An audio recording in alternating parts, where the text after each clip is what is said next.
नमस्ते बच्चों। आज हम हिंदी शिक्षण में पाठ योजना के प्रयोजन को देखेंगे।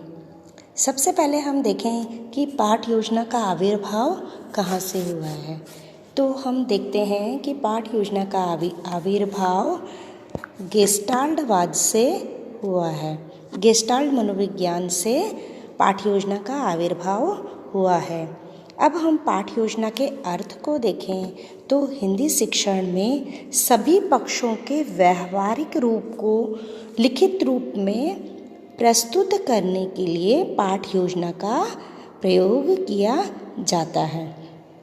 पाठ योजना के संदर्भ में हम कुछ परिभाषाओं को देखें तो सबसे पहले हम एन.एल. बॉक्सिंग के अनुसार देखते हैं, जिसके अंतर्गत उन्होंने कहा है कि हिंदी शिक्षण में शिक्षण प्रक्रियाओं के उद्देश्य को लिखित रूप में प्रस्तुत करना और व्यवहारिक रूप में उसे लेने के लिए जो सभी पूर्व तैयारी की जाती है उसे हम पाठ योजना कहते हैं।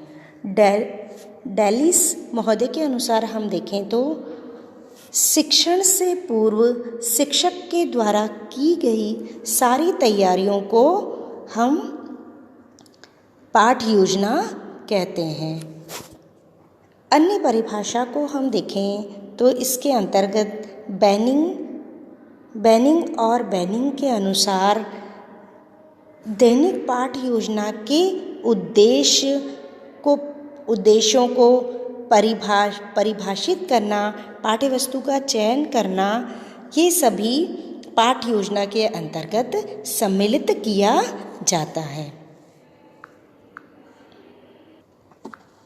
पाठ योजना के हम लिखित स्वरूप को देखें तो यह तीन प्रारूपों को फॉलो करता है, अर्थात तीन रूपों के द्वारा हम पाठ योजना लिख सकते हैं। जिसके अंदर सबसे पहला हम लोग देखें तो हर्बर्ट पाठ योजना का प्रारूप।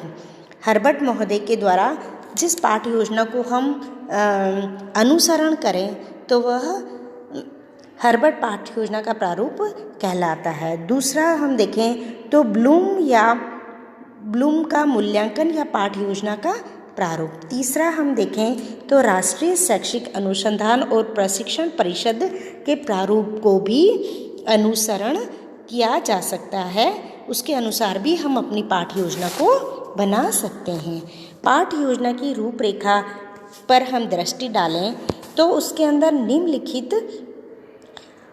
निम्नलिखित रूपरेखा को लिखा जाता है, जिसके अंतर्गत हम पहले देखें तो सबसे पहले विषय आता है, फिर उसके अंदर प्रकरण होता है, कक्षा, विभाग और कालांश तथा दिनांक, इन सब का विवरण हम प्रथम पेज पर करते हैं या प्रथम पृष्ठ पर किया जाता है। इसके बाद हम देखें तो विशिष्ट उद्देश्यों को लिखा जाता है।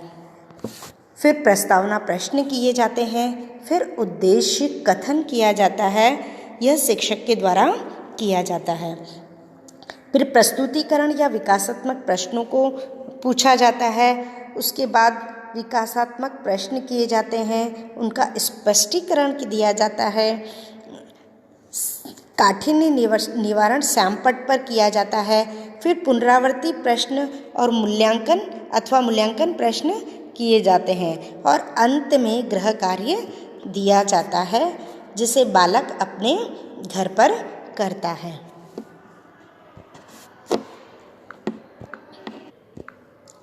एक अच्छी पाठ्य योजना के अंतर्गत कौन कौन से तत्वों को सम्मिलित किया जाता है, इसको हम देखते हैं। इसके अंतर्गत पाठ योजना में सार्थक क्रियाओं को इकट्ठा करके संपूर्ण पाठ योजना बनाई जाती है।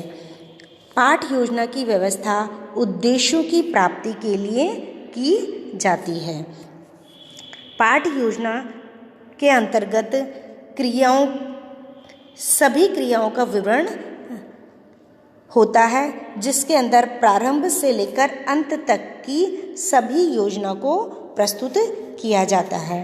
पाठ योजना का स्वरूप बोधगम्य तथा व्यापक होता है। उसके अंतर्गत पाठ के अंदर क्या क्या क्रियाएं की जानी है उनका विवरण प्रस्तुत किया जाता है। पाठ योजना का स्वरूप सैद्धांतिक न होकर व्यावहारिक होता है। इसके अंतर्गत व्यावहारिक पक्ष को विशेष महत्व दिया जाता है। पाठ योजना में विविध प्रकार की सभी क्रियाओं को सम्मिलित किया जाता है, जिसके अंतर्गत शिक्षक तथा विद्यार्थी दोनों की क्रियाओं को सम्मिलित किया जाता है। पाठ योजना में छात्र शिक्षक के पूर्व सहयोग दोनों को सही संयोजित रूप में कार्य करने का अवसर मिलता है और वे शिक्षक तथा छात्र के सहयोग से ही सफल पाठ योजना प्रस्तुत होती है। पाठ योजना के मूल्यांकन के लिए हम विषय वस्तु से आधारित प्रश्न को करते हैं, जिससे हमारी पाठ योजना सफल है या पाठ योजना की सफलता को देखा जाता है। एक अच्छी पाठ योजना धन, शक्ति और समय की दृष्टि से कम मितव्ययी होती है, जिसके अंतर्गत समय, शक्ति और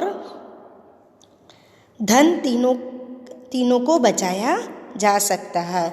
इस तरह से हम देखें तो सफल पाठ योजना के अंतर्गत विद्यार्थी और शिक्षक दोनों सक्रिय रहते हैं और अपने शिक्षण कार्य को बहुत अच्छी तरह से शिक्षक प्रस्तुत करता है और विद्यार्थी उसे बहुत अच्छी तरीके से ग्रहण करता है।